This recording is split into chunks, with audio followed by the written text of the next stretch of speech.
Como yo les decía hace unas cuantas semanas, he empezado a leer el libro de Samuel y para mí está siendo de muchísima bendición este libro, de muchísima bendición. Entonces, como tenemos siempre que decir a los que están arriba, voy a comenzar a compartir, pues voy a comenzar a compartir, para que lo sepan los que están ahí arriba, ¿ok? Hay hermanos que ustedes no los ven, ellos siempre están arriba en el sonido, en el ordenador, armando ahí con las cámaras y todo esto, y son hermanos que gracias a ellos pues podemos tener sonido, hermanos que nos están escribiendo y viendo a veces en directo o después cuando se quedan grabados los cultos. El domingo recibimos saludos de un pastor desde Japón. Es increíble. Es una iglesia de hispanos que se están reuniendo en Japón. No sé cómo han entrado en contacto con nosotros y dicen que les estamos siendo de mucha bendición. Jamás en mi vida pensé que nos iban a ver y nos iban a escuchar en Japón. Así que bueno, cuando me lo dijo Armando, digo, ¿pero nos entienden allí los japoneses? Dice, no, es un hermano latino que tiene una congregación de latinos y nos están viendo. Así que gracias a los hermanos que están allá arriba, pues semana tras semana podemos también bendecir a otras personas que están en otras partes del mundo, ¿sí? Y a ustedes que tienen familia o amigos en otros países, pues díganle que si quieren pueden también seguir los cultos en directo o en diferido, y vamos así ampliando, ¿no?, cada vez más la red para que más personas sean bendecidas. Vamos a ir a Primera de Samuel, por favor. El domingo, no sé si ustedes recordarán el mensaje, yo les hablaba acerca de cómo en un momento de apuro, en un momento de tremenda urgencia nacional, estaban peleando los hijos de Israel contra los filisteos. En un primer combate, 4.000 personas perdieron la vida y creyeron que trayendo el arca de la alianza todo se iba a solucionar. Pero vimos que el arca no era un amuleto, no era un mueble que hacía milagros, una especie de lámpara de Aladino, sino que el pueblo tenía que reconocer que las cosas no se arreglan tan fácilmente cuando hablamos en términos espirituales, ¿verdad? Ellos decían, bueno, estamos mal, no oramos, el sacerdocio es un desastre, hay una corrupción terrible, no hay santidad, no hay orden, no hay comunión con Dios, pero traemos el arca y ya está todo solucionado. Y fue peor el remedio que la enfermedad, porque al final dice que murieron aún más personas. Los hijos del sacerdote Elí, Ofni y Fines murieron. Cuando le llega la noticia de que el arca ha sido robada, ha sido capturada por el enemigo, por los filisteos, Elí, que era ya un hombre muy mayor y de una envergadura muy grande, se cae y se pierde la vida. En fin, un desastre nacional sin necesidad. Y a mí todo esto me hace pensar y me hace reflexionar acerca de cuántos problemas podíamos habernos evitado. Digo después de haber conocido al Señor, no digo antes, porque antes de conocerle, pues, en fin, sin el Señor nuestra vida pues está como un barco sin timón, ¿no? No hay una cabeza, no hay una dirección concreta, sino es la carne, los impulsos, las emociones. Digo después de conocer al Señor. ¿Cuántos cristianos o cuántos de nosotros en momentos puntuales de la vida nos podíamos haber evitado muchos quebraderos de cabeza y muchos problemas si hubiéramos hecho caso a los principios que están en la Escritura y no hubiéramos recurrido a soluciones rápidas y fáciles? Porque mire, en el reino de Dios no tienes por qué tener prisa, ¿sabes? Esas soluciones facilonas, esas cosas rápidas que es como apretar un botón y ya obtengo la respuesta. El mundo espiritual lleva su ritmo, ¿sabes? El mundo espiritual va a otra velocidad. A veces va más rápido que nosotros, a veces va más lento. Y hay que saber adaptarnos, amoldarnos a los tiempos de Dios. Y en aquel momento no era un tiempo para sacar el arca y llevarla al campo de batalla, como ya digo, como si fuera un objeto milagroso que nos va a solucionar todos los problemas. Mire, la santidad, el orden, las responsabilidades personales son insustituibles. Tú puedes poner una cruz gigante en la iglesia, te puedes comprar, como algunos hacen, un rosario, llenar tu cartera de estampitas, etcétera, etcétera, pero lo que es la santidad, el orden, la obediencia, el obedecer a los principios de Dios, eso es insustituible. Si no hay nada que pueda sustituir el vivir en orden, alineado con el Señor. Te puedes comprar una Biblia enorme, muy adornada, con muchos comentarios, un buen diccionario bíblico, etcétera, etcétera, pero no te olvides que todo eso son cosas que te pueden ayudar en un momento determinado para consagrarte, para conocer más del Señor, pero tu relación con el Señor tiene que ser primordial. Y lamentablemente Israel no tenía en ese momento una buena relación con el Señor. Así que se llevaron el arca y en el capítulo 4 encontramos esta tragedia nacional. El enemigo se lleva el arca como un botín de guerra a su campamento y la ponen en su templo, en el templo del Dios de ellos, que era un Dios que tenía forma de pez, de cintura para abajo era como una especie de sirena y de cintura para arriba era como un hombre, y a ese ídolo lo llamaban Dagón. La D y la G, la Dalet y la Gimel, que sería el equivalente en hebreo, significa pez. Así que Dagón es el dios pez, el dios con forma de pez. Y es increíble cómo un pueblo como los filisteos, que no eran tontos, que eran personas que eran expertos en el arte de la guerra, fueran tan torpes y tan ignorantes en el terreno espiritual. Pero esto no solamente ha pasado con los filisteos. Fíjense, por ejemplo, los griegos. Los griegos eran personas cultas, personas con un nivel de educación o de cultura tremendo. La filosofía griega se estudia hasta el día de hoy en las universidades del mundo. Sin embargo, eran politeístas, eran personas que adoraban a todo y a todos. El apóstol Pablo, cuando les visitó en Atenas, les dijo: observo que sois gente muy religiosa, tenéis hasta un altar con una inscripción vacío, el pilar, pero sin embargo veo que pone al Dios no conocido. Es decir, adoraban todo, tenían miles de dioses. Y esto es algo tremendo, porque cuando ellos roban el arca, se la llevan al templo de su dios, a Dagón, y pasan cosas muy extrañas. Pasan cosas que uno dice: o Dios está detrás de todo esto, o aquí hay algo que no captan nuestros sentidos. Vamos a ir, por favor, a 1 Samuel capítulo 5. En el 4 vemos cómo la capturan y se la llevan, pero en el 1 Samuel capítulo 5 dice lo siguiente: cuando los filisteos capturaron el arca de Dios, se la llevaron desde ese lugar que significa piedra de ayuda, Ebenezer, hasta Asdod, que era una de las ciudades de los filisteos, y tomaron los filisteos el arca del Señor, la metieron en la casa de Dagón y la pusieron junto a Dagón. Cuando al día siguiente los de Asdod se levantaron de mañana, he aquí Dagón postrado en tierra delante del arca del Señor, y tomaron a Dagón y lo volvieron a poner en su lugar. Bueno, tal vez se cayó por casualidad, ¿no? Se le dio un viento, alguien le dio un golpe y lo tiró, y lo vuelven a poner otra vez en su sitio. Pero fíjense lo que dice la Biblia: y volviéndose a levantar de mañana al siguiente día, he aquí que Dagón había caído postrado en tierra delante del arca del Señor, y la cabeza de Dagón y las dos palmas de sus manos estaban cortadas sobre el umbral, habiéndole quedado a Dagón el tronco solamente. Curioso, ¿no? Por esta causa los sacerdotes de Dagón y todos los que entran en el templo de Dagón no pisan el umbral de Dagón en Asdod, dice, hasta el día de hoy. Versículo 6. Y se agravó la mano del Señor sobre los de Asdod y los destruyó y los hirió con tumores en Asdod y en todo su territorio.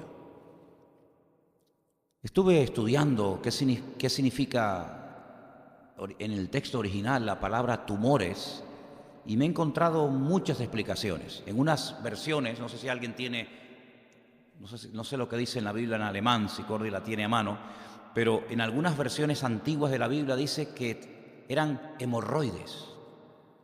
Lo he leído en algunas Biblias en español. En otras encuentro la palabra peste, una especie de peste bubónica, ¿no? Como la que hubo en la época de la Edad Media, que murieron millones de personas por toda Europa. Tumores tremendamente dolorosos que llegaban a causar la muerte a los filisteos.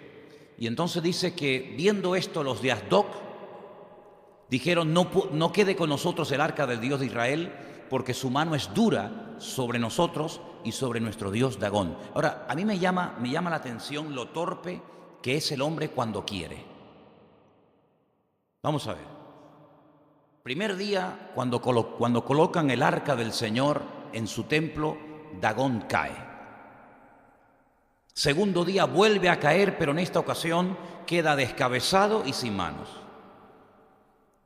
Comienzan la gente a sufrir unas dolencias terroríficas, tumores y muerte y enfermedad por todo el territorio. ¿No hubiera sido lo más lógico reconocer que este Dagón, medio pez, medio hombre, es un inútil, que no solamente no ha sabido protegerse, sino que además ha quedado mutilado y ha quedado bien claro, como ya había quedado claro en Egipto también, con las divinidades de allí que allí había, que el Dios de Israel es un Dios diferente, tremendamente poderoso, que no se puede equiparar a ningún otro Dios?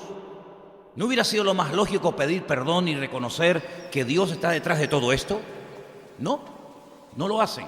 Lo que hacen es decir, bueno, vamos a seguir adorando a nuestro Dios, que es un inútil, y vamos a cargarle el muerto a otras personas. Y cogen entonces el arca y dice, convocaron pues a todos los príncipes de los filisteos y le dijeron, ¿qué haremos del Dios del arca de Israel?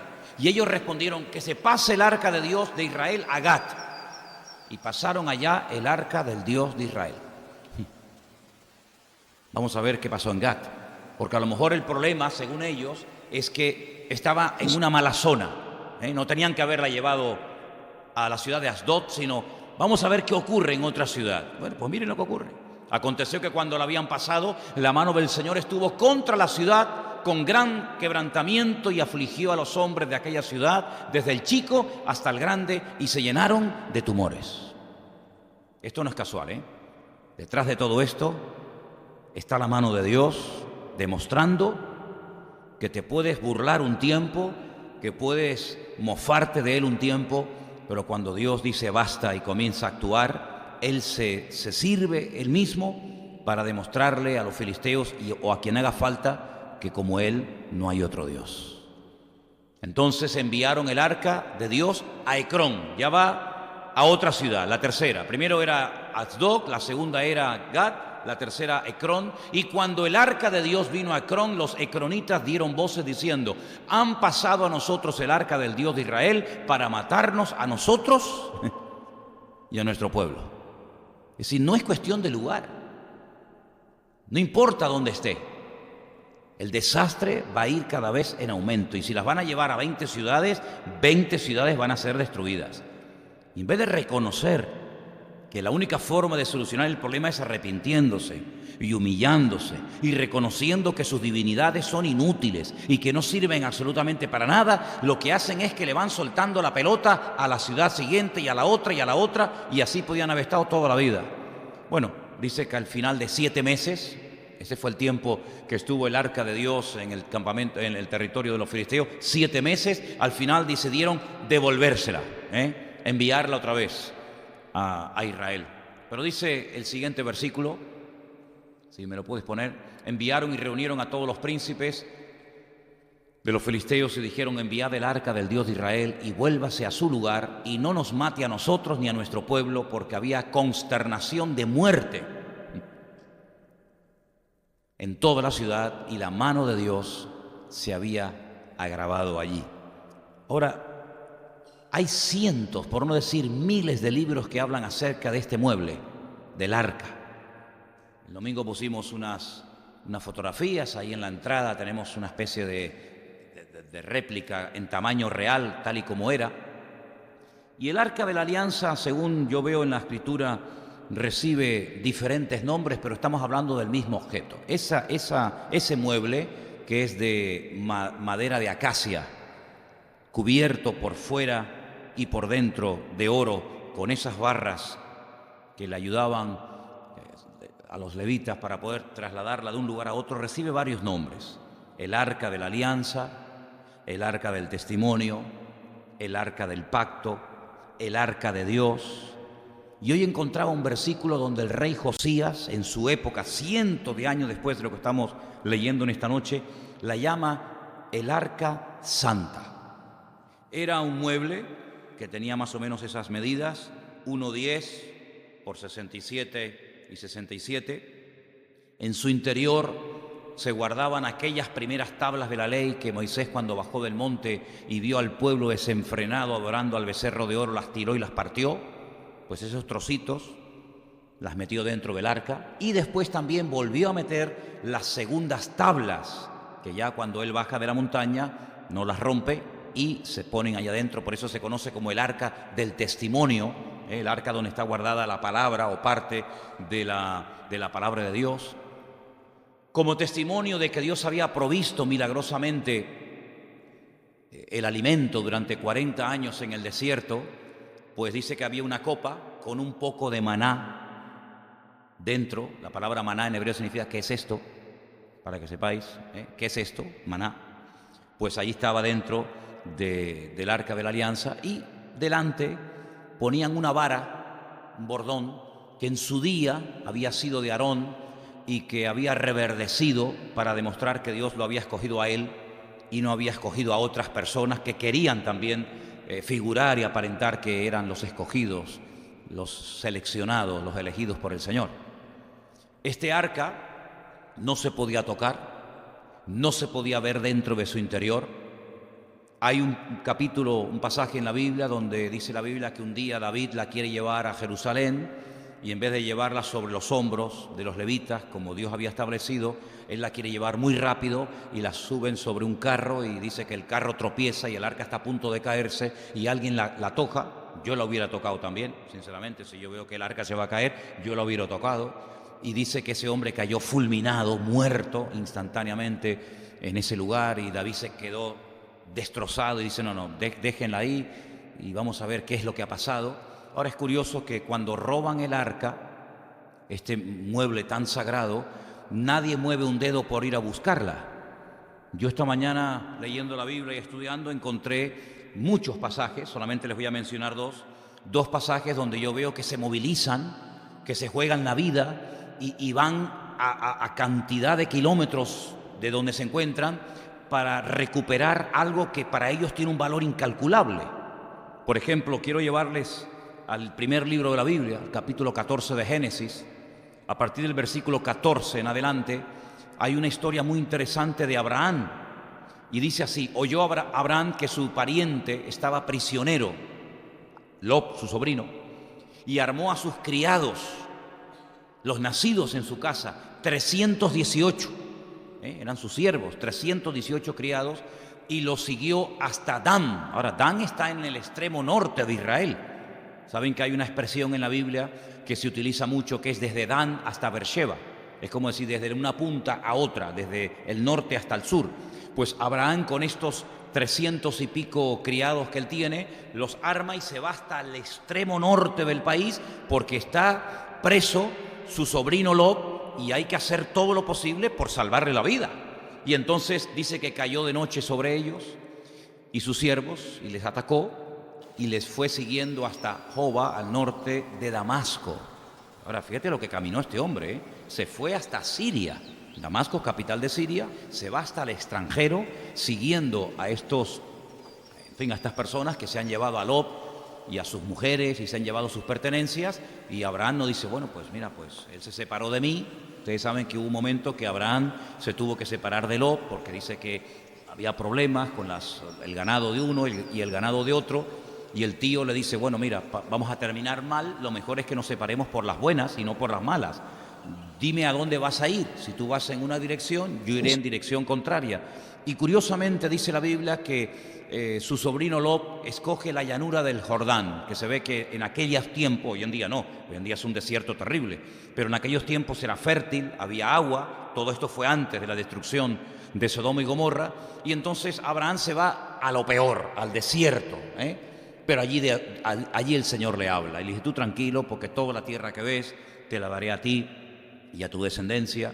Y Lot dice que va poniendo sus tiendas, su tienda de campaña, las va poniendo cada vez más cerca, más cerca, más cerca de Sodoma, hasta que al final todos saben que se radicó y se fue a vivir a Sodoma y Gomorra con sus hijas, con su mujer. Y ya cuando lo vemos más adelante, vemos que ya tenía una casa y, en fin, Es una historia muy interesante, ¿no? Pero cuando él es raptado y llevado por estas bandas, Abraham se juega la vida.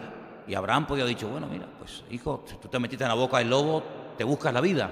Abraham va y lo busca y viajas muchos kilómetros, cae sobre ellos, dice, y recobró todos sus bienes, también a Lot, su pariente, a sus bienes y a las mujeres, sus 2 hijas y demás gente. Cuando llega, dice la Biblia, no voy a hablar de eso porque sería un pasaje muy interesante para comentar, dice que cuando viene y va a entrar al lugar donde él vivía o cerca de donde él vivía, le sale al encuentro un tal Melchizedek, que en español Melquisedec, Melech, rey, Sedec, el rey de justicia.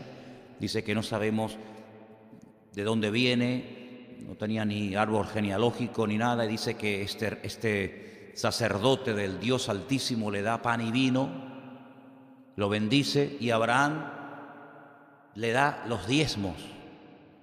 Y uno dice, bueno, ¿y dónde leyó? ¿Dónde leyó? No existía la Torá, no existía la ley, no se hablaba en ninguna parte de diezmos, pero Abraham se encuentra con este personaje que algunos dicen que era el Señor Jesucristo en aquel momento allí presentándose a Abraham. Le da los diezmos, le da pan y vino. Es una cosa realmente extraña, es un personaje muy, muy interesante del cual se habla un poquito en el libro de Hebreos, en el Nuevo Testamento, y le recupera todos los bienes y le salva la vida. Y Lot otra vez, porque bueno, pero ¿esto fue antes o después? No, fue mucho antes. Fue antes de la destrucción de Sodoma y Gomorra. Lo de la destrucción de Sodoma y Gomorra fue mucho después. Cuando dice la Biblia que Abraham recibe la presencia del Señor y ángeles que le dicen, mira, voy a destruir Sodoma y Gomorra. Entonces Lot se salva de este secuestro y se vuelve otra vez a meter en la boca del lobo, pero no terminamos de aprender. El que no recuerda la historia volverá otra vez a cometer los mismos errores del pasado. Y entonces vemos que Abraham se juega la vida para rescatar a Lot y a sus hijos. Pero luego hay otro pasaje que me llamó muchísimo la atención, porque al fin y al cabo fue a salvar la vida de su sobrino, que estaba vivo. Pero hay personas que se jugaron la vida por un muerto. Vamos a leer 1 Samuel 31. Son los 2 ejemplos que les voy a poner de cómo hay momentos en la vida, en la historia de la Biblia, en los que personas, cuando le dan valor a algo y ese algo lo pierden, luchan, pelean y van a donde haga falta con tal de recuperarlo. Hemos visto cómo Abraham pelea por su sobrino y su familia.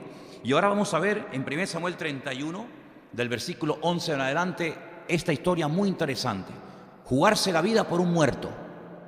Mas oyendo los de Jabes de Galaad esto que los filisteos le hicieron a Saúl, todos los hombres valientes se levantaron y anduvieron toda aquella noche, toda la noche caminando, hermanos, y quitaron el cuerpo de Saúl y los cuerpos de sus hijos del muro de Bet-San, y viniendo a Jabes, los quemaron allí.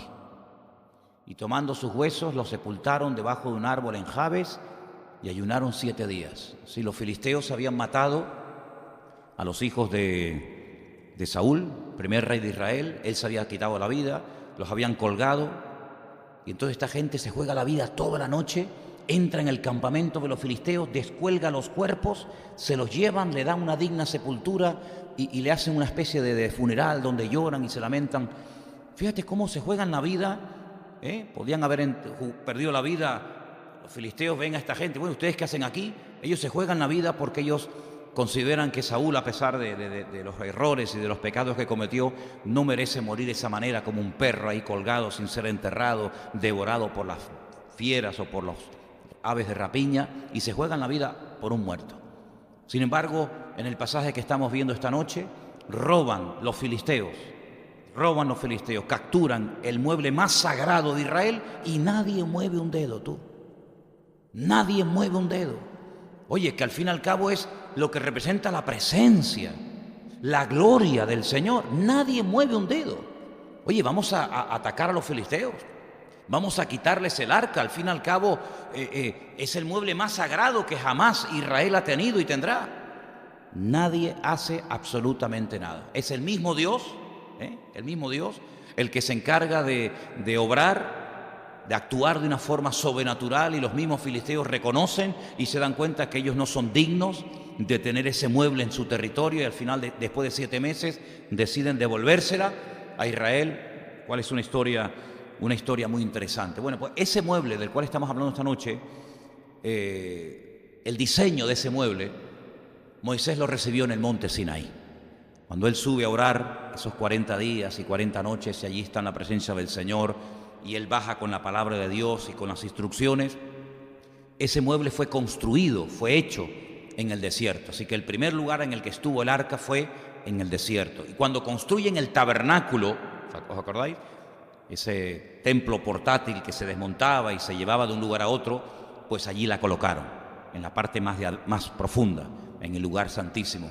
Pero cuando entran a la tierra prometida con Josué, pues montan el tabernáculo en Shilo, donde vivía Elí y los hijos de Elí, Ofni y Fines, y allí está durante un tiempo. Y después la vemos que se la llevan por primera vez y única en la historia los enemigos a su campamento y la devuelven. Y cuando la devuelven, llega a un lugar llamado Bet Shemesh. Y entonces allí ocurre algo que vamos a ver ahora esta noche, y después de ahí se la llevan a un lugar llamado Kiriat Jearim, a la casa de un señor llamado Abinadab, donde está 20 años. Y después, en los tiempos de David, Saúl nunca se preocupó por el arca, jamás preguntó por ella, no era un hombre espiritual y lo demostró fehacientemente. Y es el rey David cuando él suba al trono y dice: oye, ¿qué fue del arca? 40 años después de lo que estoy diciendo esta noche, 40 años después, David dice: yo quiero tener el arca, yo quiero tener la presencia de Dios cerca de mi vida. Y es cuando hace un primer intento y le sale mal, y después vuelve otra vez y finalmente llega a Jerusalén. Él le construye un lugar para que esté allí cuidada, y finalmente la ponen en el templo de Jerusalén, y allí estuvo el tiempo que todos conocemos. Ahora, cuando la mujer de uno de los hijos del sacerdote Elí, de Fines, se entera de que el arca ha sido secuestrada, ha sido capturada por el enemigo, le entran de repente dolores de parto. Aquí hay dos cosas que a mí me llaman la atención. Primero, que Fines, el otro no lo sé, pero Fines, según la Biblia, estaba casado y su mujer estaba embarazada. Y el día que muere, ella entra de repente con dolores de parto y muere en el parto. Y cuando muere, ella recibe la noticia de que el niño ha nacido, pero ella termina su vida diciendo: Icabod, sin gloria. La gloria del Señor ha sido traspasada. Y ahí muere en el parto, ¿verdad? Fíjate cómo Fines estaba casado. Sin embargo, dice la Biblia que era una persona que se acostaba con las mujeres en la puerta del tabernáculo. Tremendo, ¿eh? Es algo más que hemos descubierto. Que Fines no era un sacerdote soltero, sino que estaba casado, que tenía relación con otras mujeres, pero él estaba casado y su esposa estaba embarazada y muere el día de su embarazo. Y otra cosa que me llama tremendamente la atención de esta historia es que cuando los filisteos deciden devolver el arca para que vuelva otra vez a sus propietarios, por decirlo de alguna manera, al pueblo de Israel, ponen una prueba que si Dios no está detrás de ella, es imposible que salga bien. Es imposible. Vamos a leerla. Estamos en Primera de Samuel. Ellos ya deciden devolver el arca, aquello es un desastre, una ruina, tumores, enfermedades, muertes. Reconocen que esto es mano de Dios. Más o menos lo que dijo Faraón. Al principio no.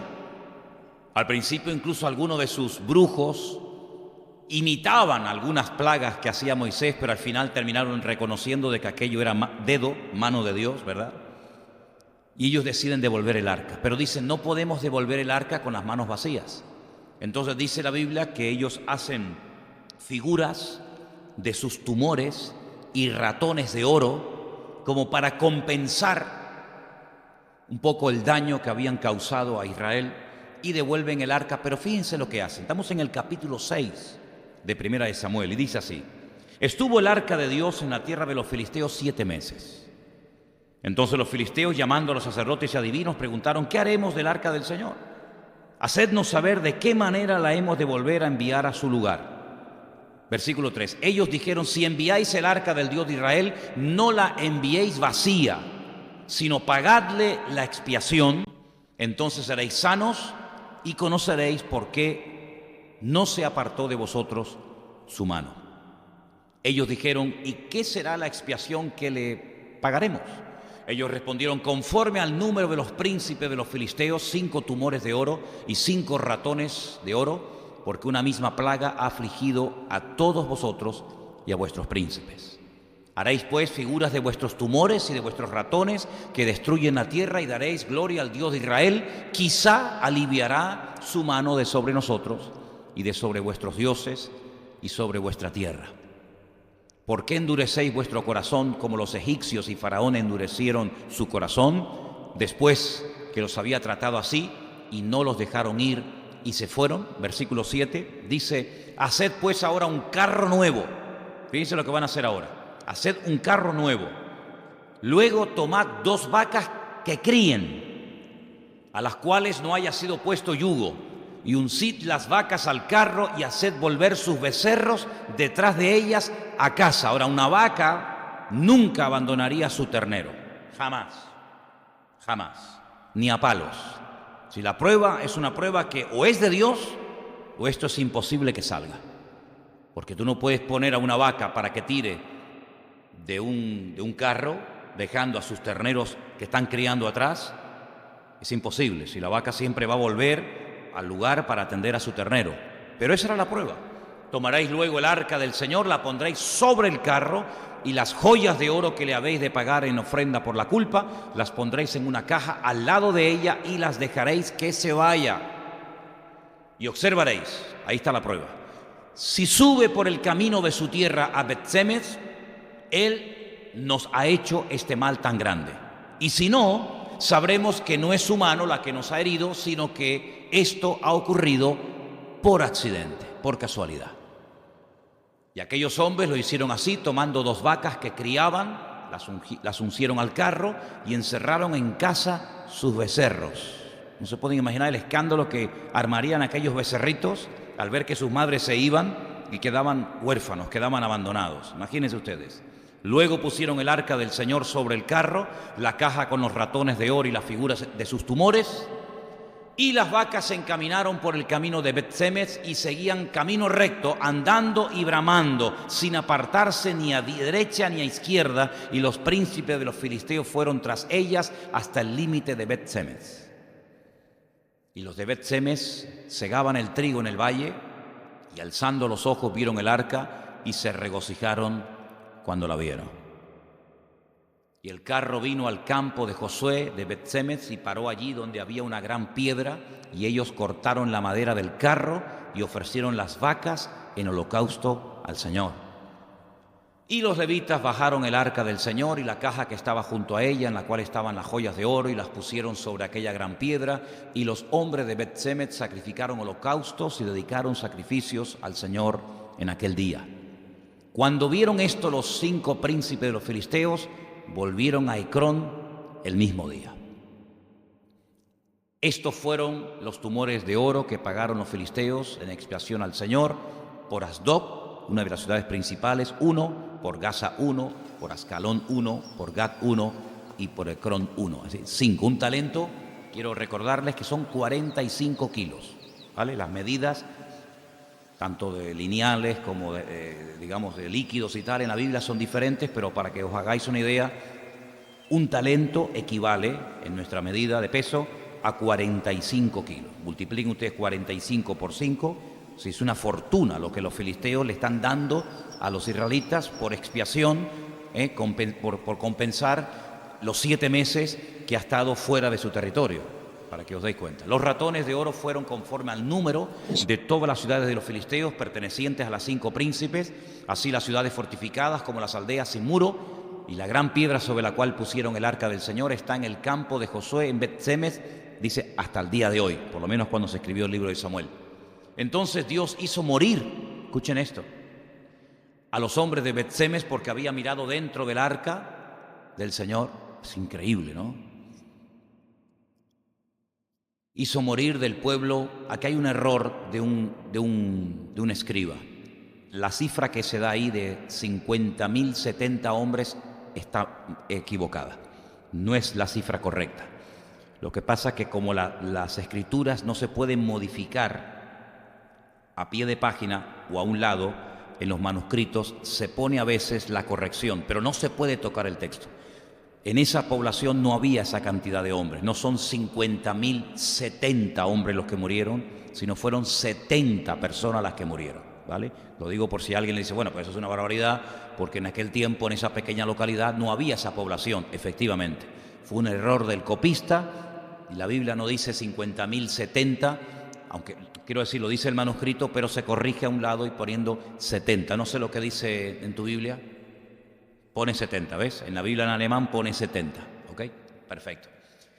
Y lloró el pueblo porque el Señor lo había herido con gran mortandad. Hermanos, mire, con Dios no se juega, ¿sabes? Yo siempre he dicho que es mejor cerrar la boca y no hacer ningún tipo de comentario despectivo que decir cosas y exponerte a peligros o a juicios innecesarios. Para los filisteos el arca era un trofeo de guerra, ¿vale? Des en cuenta que detrás de cada batalla siempre hay un factor espiritual.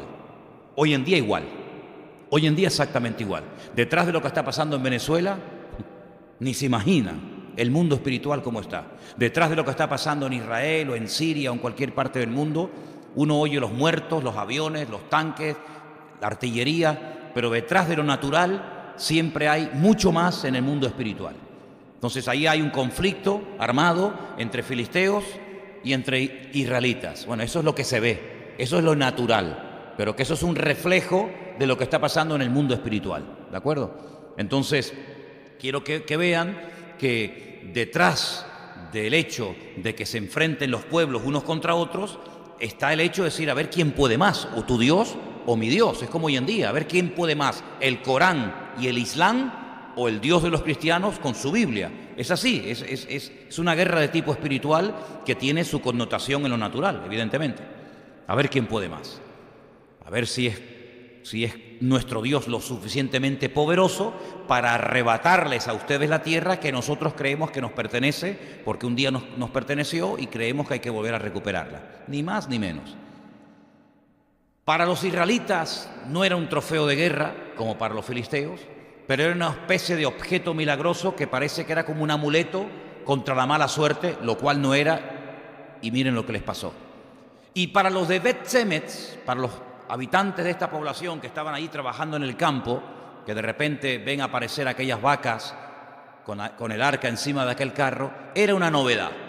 ¡Ay, mira, el arca! Además, podemos tocarla, podemos verla, es decir, que vaya a donde vaya la presencia de Dios, o en este caso el arca, ninguno de los que la observan, ninguno de los que la tocan, ninguno de los que la ven, tiene claro lo que hay detrás de todo esto. Y por eso mueren los filisteos, y por eso mueren los israelitas, y por eso mueren 70 personas en Bet-Semes, y es un desastre, hermano. Y es que tenemos que darnos cuenta de que la gloria de Dios, la presencia del Señor, es algo tan real que el hombre no es consciente a lo que se expone cuando blasfema, cuando insulta, cuando cuestiona, cuando critica, etcétera, etcétera, al Señor, a su palabra y a lo que representa el Señor. Por eso hay pueblos que no levantan cabeza. Y por eso hay naciones que por más que pidan dinero al Fondo Monetario Internacional y por más que pidan por aquí y que hagan esto y que hagan aquello, hay países que no levantan cabeza, porque el problema no se soluciona de una forma natural, sino humillándose y buscando a Dios. Miren, esta gente vio a su Dios, a Dagón, tirado por el suelo, hecho pedazos, como un muñeco, pero sin embargo es tan grande la ceguera espiritual que no reconocen que detrás de ese mueble está nada más y nada menos que la presencia de Dios. Ahora, detrás de la idolatría hay centenares de demonios que hacen que la persona no entienda el culto que le está dando a un objeto inanimado que al fin y al cabo fue creado por las manos del hombre. Ahora, yo creo que el profeta que mejor define y describe el espíritu religioso, lo que hay detrás de la idolatría, para mí, desde mi punto de vista, es sin lugar a dudas el profeta Isaías. El profeta Isaías describe la ignorancia del idólatra como nadie en la Escritura. Y yo quiero leerles en esta tarde un pasaje de su libro que yo leía hoy y que me parece extraordinario. Está en Isaías capítulo 44, por favor. Isaías capítulo 44, versículo 9. Preste atención porque ahí se describe perfectamente lo que ocurre con una persona que se convierte voluntariamente en un idólatra. Isaías 44, versículo 9, esa porción se titula La insensatez de la idolatría. Me avergüenza decir públicamente que yo fui en un momento determinado de mi vida un idólatra, no convencido, sino por tradición, porque era lo que había que hacer. Pero es impresionante ver la descripción que nos hace Isaías acerca de los que se dedican a fomentar la idolatría, que reciben el nombre de formadores de imágenes. Vamos a leerlo. Isaías 44, 9. Ahí lo tenemos.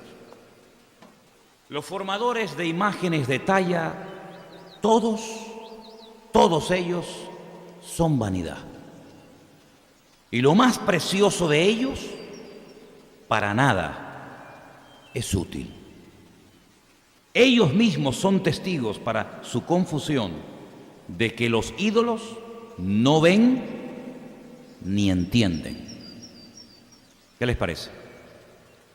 ¿Quién formó un dios o quién fundó una imagen que para nada es de provecho? He aquí que todos los suyos serán avergonzados, porque los artífices mismos son hombres. Todos ellos se juntarán, se presentarán, se asombrarán y serán avergonzados a una. El herrero, escuchen el proceso, toma la tenaza, trabaja en las ascuas, le da forma con los martillos, trabaja en ello con la fuerza de su brazo, luego tiene hambre y le faltan las fuerzas, no bebe agua y se desmaya. El carpintero tiende la regla, lo señala con almagre, lo labra con los cepillos, le da figura con el compás, le hace en forma de varón, a semejanza de hombre hermoso, para tenerlo en casa. Versículo 14. Corta cedros, toma ciprés, encina, que crecen entre los árboles del bosque, planta pino, que se críe con la lluvia. De él se sirve luego el hombre para quemar, y toma de ellos para calentarse. Enciende también el horno, cuece panes, hace además un dios, y lo adora, fabrica un ídolo, y se arrodilla delante de él. Es impresionante, ¿eh? Parte del leño quema en el fuego, parte de él come la carne, prepara un asado y se sacia, después se calienta y dice, oh, me he calentado, he visto el fuego. Y hace del sobrante un dios, un ídolo suyo, se postra delante de él, lo adora, le ruega diciendo, líbrame, porque eres mi Dios. No saben ni entienden porque cerrados están sus ojos para no ver y su corazón para no entender. No discurre para consigo, no tiene sentido ni entendimiento para decir, parte de esto quemé en el fuego y sobre sus brasas cocí pan, asé carne y la comí, haré del resto de él una abominación, me postraré delante de un tronco de árbol, de ceniza se alimenta, su corazón engañado le desvía, para que no libre su alma y diga, no es pura mentira lo que tengo a mi mano derecha. Este es el proceso. Ahora, lo puedes hacer de madera, lo puedes hacer de mármol, lo puedes hacer de oro, lo puedes hacer de piedra, lo puedes hacer de lo que tú quieras, pero sigue siendo exactamente lo mismo. Un objeto inanimado, le puedes llamar con el nombre de un santo, de un varón de Dios de la antigüedad, o le puedes llamar con el nombre de una santa o de una persona buena de hace 300, 400 o 15 días atrás, da igual. Le puedes llamar Dagón, San Pancracio, Candelaria, le puedes llamar Moloc, Quemos o lo que tú quieras, no deja de ser un ídolo. Da igual si es blanco, si es negro, si es grande, si es pequeño, da exactamente igual la forma o el tamaño o el sexo que le quieras dar. Ninguno te va a oír, ninguno te va a ver. Fíjate que Dagón cayó postrado y fue incapaz de levantarse. Ni siquiera fue capaz de defenderse. Al día siguiente cae, queda hecho pedazos, se le arranca la cabeza, le arrancan los brazos, postrado ante la presencia del Señor, y es incapaz de repararse a sí mismo, es incapaz como cuando tú te caes y te levantas, o cuando tú tropiezas y dices, ay, mira, me caí, me hice daño en la rodilla, pero te levantas y sigues caminando. Pues ni siquiera para eso tienen capacidad. Hay que sacarlos en determinadas épocas del año a un lugar o a otro. Hay que llevarlos cargados sobre los hombros. Dice que tienen narices y ninguno huele, y tienen manos y ninguno toca, y tienen boca y ninguno habla. Dice, y semejantes a ellos, exactamente igual que ellos, son los que los adoran. Y todo esto, ¿por qué se da en una cultura moderna, en un continente aparentemente moderno? ¿Cómo se puede dar en personas aparentemente cultas que se postren delante de imágenes que hay que moverlas porque no tienen capacidad de poder moverse por sí mismas? Porque hay un poder espiritual que ciega los entendimientos, que embota la mente y que impide reconocer y decir, ¿pero qué estoy haciendo yo? ¿Cómo estoy yo postrándome delante de un ídolo que por muchos siglos que pueda tener, por muy hermoso, por muy costoso que haya costado, al fin y al cabo es algo que el hombre ha hecho? ¿Cómo voy yo a postrarme ante algo y creer que ese algo me va a ayudar a mí? Bueno, pues esa es la realidad, pero no de ahora. Esa es la realidad desde el principio de los tiempos, lo que llama la Biblia la idolatría. Y fíjate qué tendencia tiene el hombre a la idolatría en todas las culturas, en todos los tiempos, en todos los continentes, en todas las épocas de la historia de la humanidad, que ya desde los tiempos en el que Moisés se pegó 40 días y 40 noches en la montaña orando y buscando la presencia y el respaldo del Señor, ya Dios le dice que en los 10 mandamientos incluya el no postrarse, el no adorar y el no clamar a dioses de talla, ¿verdad?, hechas por las manos del hombre. Porque Moisés sabía perfectamente que el hombre tiene una tendencia a la idolatría, pero con una fuerza increíble. Pero hermano, si se fue 40 días y cuando volvió ya habían adorado un becerro de oro. 40 días, mes y medio. Se va este hombre a orar a la montaña y cuando vuelve se encuentra a todo el pueblo adorando un becerro de oro. Y como dije el domingo, cuando pide explicaciones, Moisés dice, bueno, pero ¿esto qué es? Es que no se les puede dejar solos. Es que ustedes no han visto que todos los dioses de los egipcios no sirvieron absolutamente para nada, que aquel país quedó hecho pedazos, desmantelado, y que ninguna de sus divinidades fue capaz de protegerle. ¿Ustedes no quedó claro todo aquello? Pues vuelven otra vez a orar y dicen, no, es que echamos el oro en el fuego y de repente, ¡pum!, salió esto. Y le está hablando su hermano, le está hablando Aarón, que es mayor en edad y es el sacerdote de Israel. Y él es el que permitió, el que toleró que Israel danzara y fornicara, hiciera una especie de macroorgía en el desierto alrededor de un becerro de oro.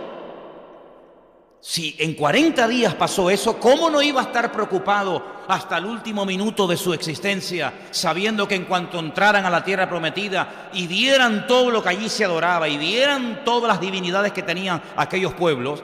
Moisés estaba preocupado porque Moisés sabía perfectamente que si yo con 40 días que los dejé para ir a buscar la palabra de Dios cometen semejante pecado, cuando yo no esté con ustedes, yo no sé lo que harán. Y así fue. Así fue. Se metieron en Canaán y comenzaron a adorar a dioses, perdónenme, tengo que decirlo, y a algunos dioses que se le llevaban ofrendas de excrementos humanos. Dios Baal, peor. Era un Dios que se le adoraba con excrementos humanos. Y el Señor dijo, no se conviertan ustedes a ellos, sino que ellos en todo caso se conviertan a ustedes. Y sin embargo, lamentablemente vemos que el pueblo de Israel durante muchos siglos cometió este pecado, esta abominación, este adulterio espiritual, porque esto es adulterar, ¿vale? Es dejar al Dios vivo, serle infiel al Dios que dio su vida por ti, serle infiel al Dios que te rescató para adorar a otro Dios. Es lo que hace un hombre cuando se va detrás de otra mujer que no es la suya, o una mujer cuando deja a su marido y se va detrás de otro. Bueno, pues en el mundo espiritual también existe adulterio espiritual, y es cuando cambias a tu Dios por otro y le das culto y honra a otro Dios en vez al Dios tuyo y verdadero. Y el Señor dijo que los llevaría al destierro y que les arrancaría de una vez para siempre ese espíritu, esa tendencia a la idolatría, y los 70 años que, como todos ustedes saben, que estuvieron en Babilonia, sirvieron para arrancar esa raíz de idolatría que Israel tuvo durante siglos, y hasta el día de hoy Israel tiene muchos errores y muchos pecados y todo lo que ustedes quieran, pero Israel nunca más históricamente volvió a caer en la idolatría. Dios les arrancó de cuajo esa tendencia a este tema. Entonces vemos que el pueblo de Israel tenía tanta tendencia a la idolatría que al final terminaba adorando al arca en vez de al Dios del arca. Pero gracias al Señor, en los tiempos del rey David, él entendió que hay cosas que son medios, pero no son un fin en sí mismo. ¿Te das cuenta? Es como aquellas personas que son estudiantes de la Biblia y al final terminan adorando más a la Biblia que al Dios de la Biblia. O personas que terminan idolatrando a otras personas en vez de estar reconociendo que al único que se puede adorar y honrar y servir es a nuestro Dios. David entendió que el arca era un mueble que representaba la presencia del Señor, pero que en ningún momento era un objeto que terminaba la gente adorándolo o honrándolo, como creían que era, incluso los filisteos. Y David, cuando lleva el arca, y lo vamos a ver en las próximas semanas, cuando la lleva a Jerusalén, él reconoce que detrás de ese mueble está la presencia del Señor.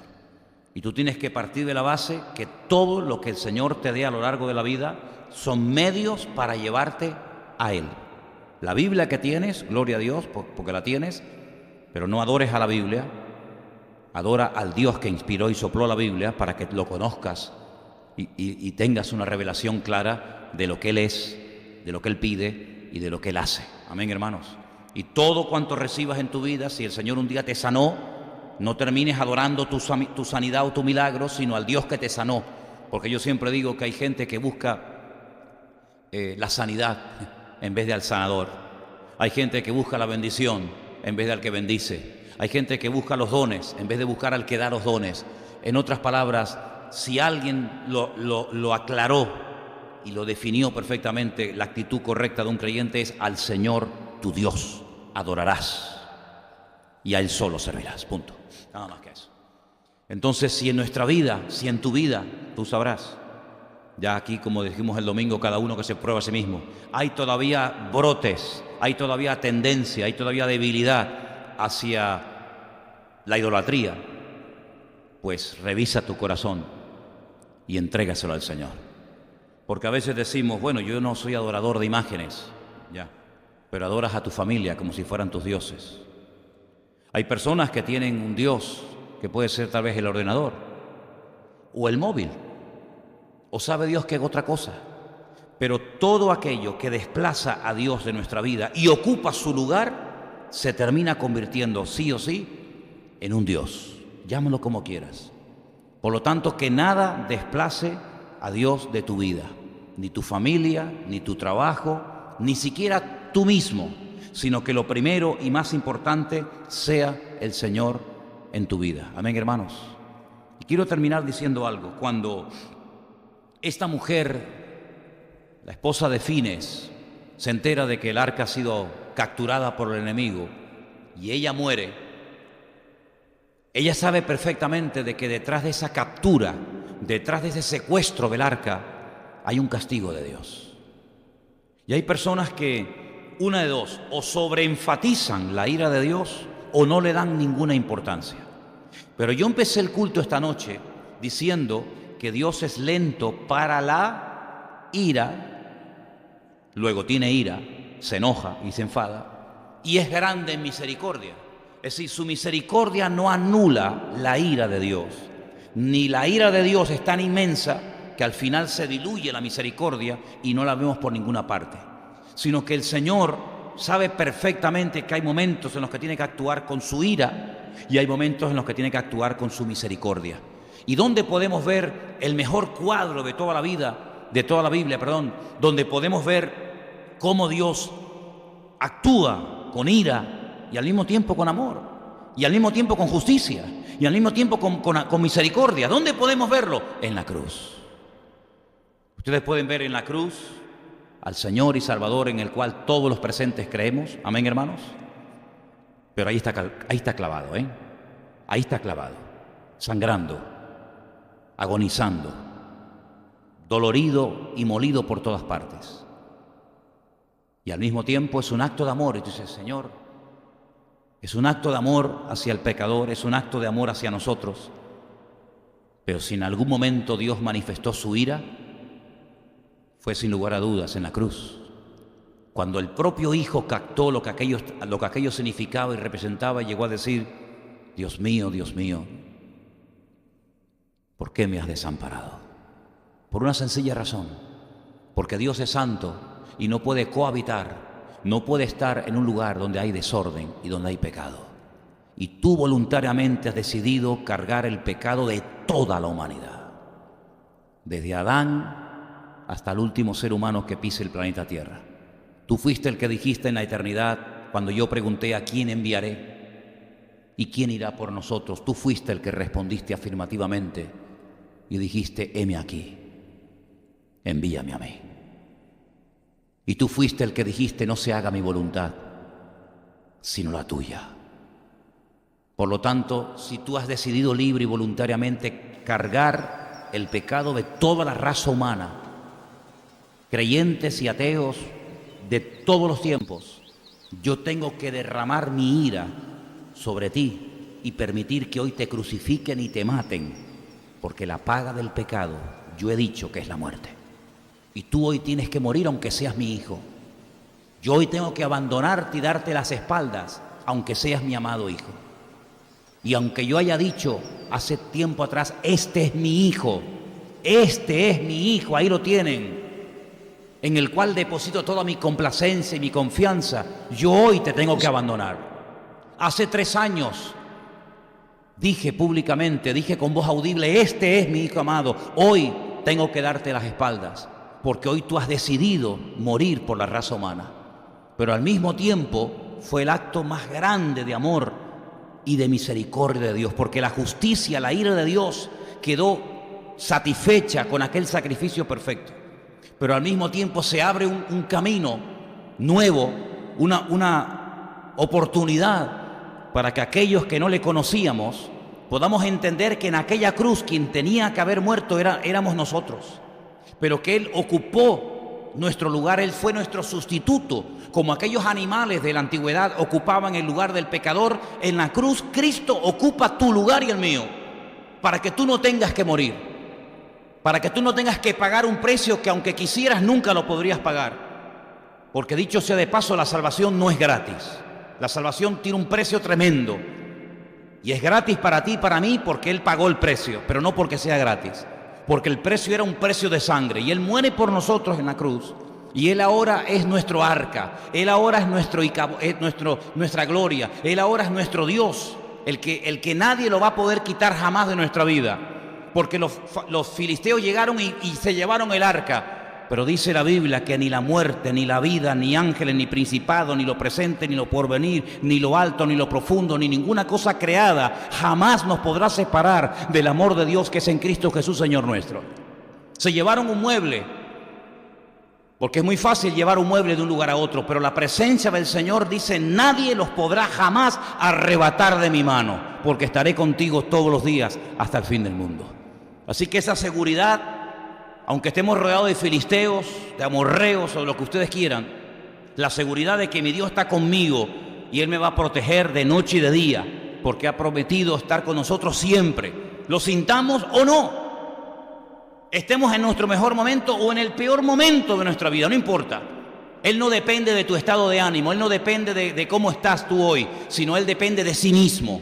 Él no jura por alguien mayor porque no hay nadie mayor que Él. Él jura por sí mismo, Él levanta la mano por sí solo, porque Él es todo suficiente. Y por eso Él hoy a todos y a cada uno de nosotros nos recuerda que no nos dejemos robar la bendición por nada ni por nadie. ¿Cuántos dicen amén?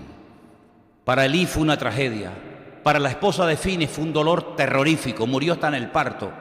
Le dieron la alegría, le dieron la buena nueva de que había sido madre y no hizo ni caso, porque para ella el dolor era tan grande, porque Israel se quedó sin protección, Israel se quedó sin paraguas, Israel se quedó sin cobertura, sin gloria, y Cabot sin gloria de Dios. Pero qué bueno es saber que nosotros hoy en día tenemos la presencia del Señor y vayamos a donde vayamos, Él nunca nos abandonará. ¿Cuántos dicen amén? Cierra tus ojos ahí donde estás. No te dejes robar la bendición. No te dejes robar la semilla de la palabra que hoy es plantada en tu corazón.